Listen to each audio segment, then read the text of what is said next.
Troisième et dernière partie dont n'est pas des pigeons. Merci de nous suivre. On va goûter des pommes tout de suite, Carlo. On a un bel assortiment là devant vous. Oui. On va parler d'une variété en particulier, une nouvelle variété qui s'appelle la Red Love et qui est une pomme toute rouge. Elle a un joli nom en plus. Mais voilà, une nouvelle pomme apparaît. Alors, elle est rouge dehors, mais alors elle est aussi rouge dedans, on le verra tout à l'heure. C'est dingue. Oui, c'est dingue, c'est ça qui rend fou. Et en fait, ça c'est typique un peu quand même de notre société en ce moment, c'est qu'un nouveau produit apparaît et tout le monde s'énerve dans le sens où c'est comme si on l'attendait comme le messie, cette pomme rouge, alors que des variétés de pommes, il y en a toujours eu des centaines, il y en a peut-être même un peu moins. Vous nous faites un peu d'histoire là. Mais voilà, je sais que vous m'attendez toujours sur ce genre de choses. Il faudrait une musique, tiens, aujourd'hui où il y a beaucoup de musique, ça manque un peu. Il y a encore un peu de Noël qui traîne. Voilà. Eh bien, la pomme, d'habitude, je vous dis, ça vient d'Amérique, ça vient d'Asie, etc. Eh bien non, ça vient de chez nous. La pomme, elle a toujours été présente en Europe. Alors, la pomme qui apparaissait de manière naturelle, c'était des toutes petites pommes comme des cerises, très très acides. Et puis l'homme a sélectionné. À l'Antiquité, il y a des pommes. Sous Charlemagne, il y a des pommes. Et la pomme explose au XVIIIe et au XIXe siècle. Alain Decaux de la pomme, c'est moi. Et donc, on a des centaines et des centaines de variétés. Jusqu'à finalement arriver à notre époque où, en fait, il y a moins de pommes. Ah bon? Non, il y a moins de pommes. Mais pourquoi il y a moins de pommes? Il y en a moins parce que tout simplement, la grande distribution est passée par là et a réduit nos variétés à quelques variétés. Mais on en parle après le reportage sur la pomme rouge de Bernadette Goffinet. Voilà. Dans ce verger pourpre, rarissime pour des pommiers, le fruit a déjà disparu. La récolte n'a duré que 3 semaines et pour cause, c'était la première année d'une toute petite production.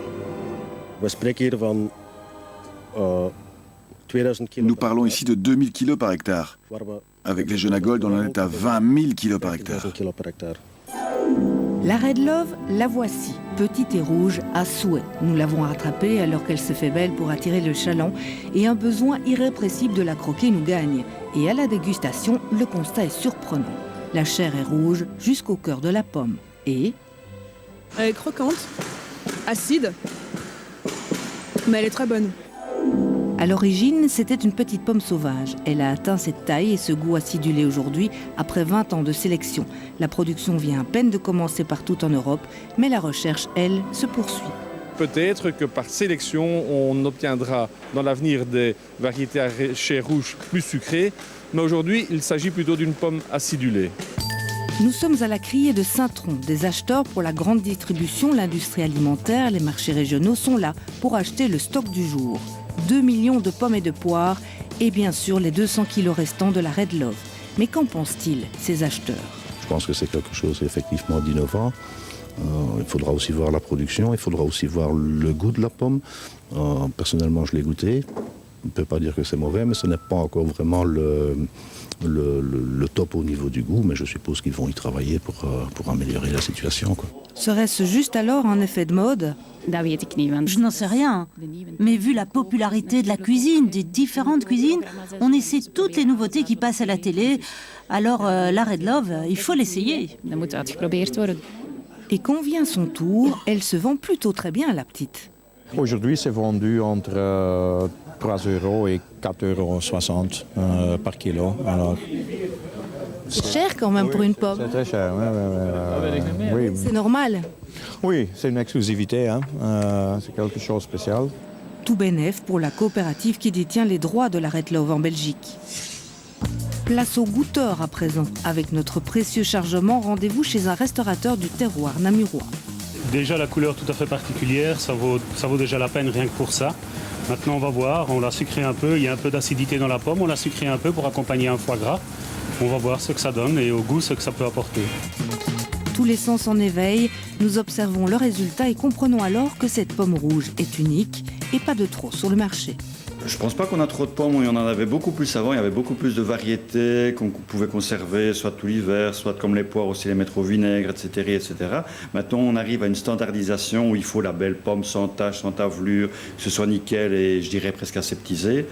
Alors, sortir des sentiers battus, et moi, je trouve que l'idée est originale et le look est surprenant et ça peut être très très agréable. Et en plus, à la cuisson, on le voit ici, elle ne change pas de couleur. À cuisiner donc, sans modération. On voit qu'on peut cuisiner toutes ces pommes, mais c'est quoi les variétés de pommes les plus courantes? Alors, les variétés, comme le disait un des intervenants du reportage, il y a de moins en moins de variétés, en fait. Maintenant, on a la Golden, hein, c'est là, on nous l'a vraiment, c'est la pomme qui représente 60% de la production de pommes mondiale, la Royal Gala. Toutes ces pommes, on les trouve localement, elles sont cultivées maintenant en Europe, mais les variétés viennent souvent de loin. La Royal Gala, elle vient de Nouvelle-Zélande. La Granny Smith, qui vient d'Angleterre au départ.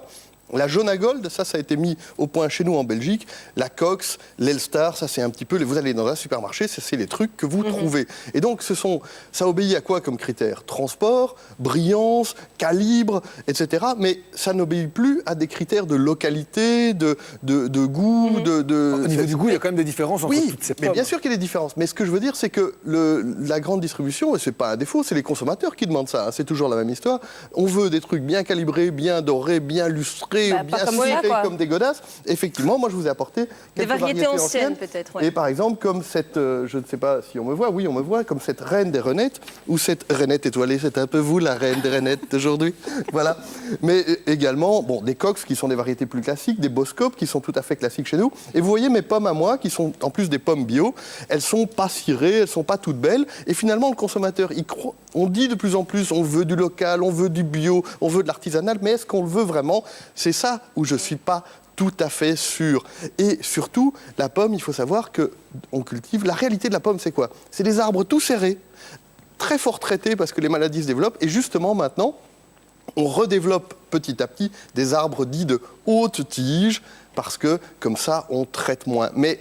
tout ça, ça n'a pas grand-chose à voir avec nos pommes de marque d'aujourd'hui. C'est ça, comme les Pink Lady, par exemple, ou celle-ci. Voilà, la Pink Lady, c'est une pomme de marque, typiquement. Elles ont toutes leurs petits autocollants. Et ce n'est pas une usine à pommes Pink Lady qui les font, hein, bien entendu. C'est plutôt une licence que l'on donne à des producteurs pour les produire. Et regardez ce qu'ils disent sur leur site, c'est assez intéressant.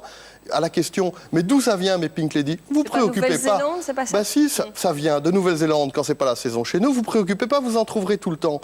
Et d'un autre côté, ça vient de chez nous quand c'est la saison. Mais c'est pour dire que ce genre de marketing, qui est intéressant parce que la Pink Lady, c'est bon, simplement, ça fait un petit peu l'impasse sur la localité ou sur le côté terroir. Est-ce que la Red Love, c'est bon? Parce que Mickaël, Jean-Christophe, Laurence, vous avez goûté? C'est assez acide. Ouais, et c'est un peu farineux, mais je pense que c'est le début.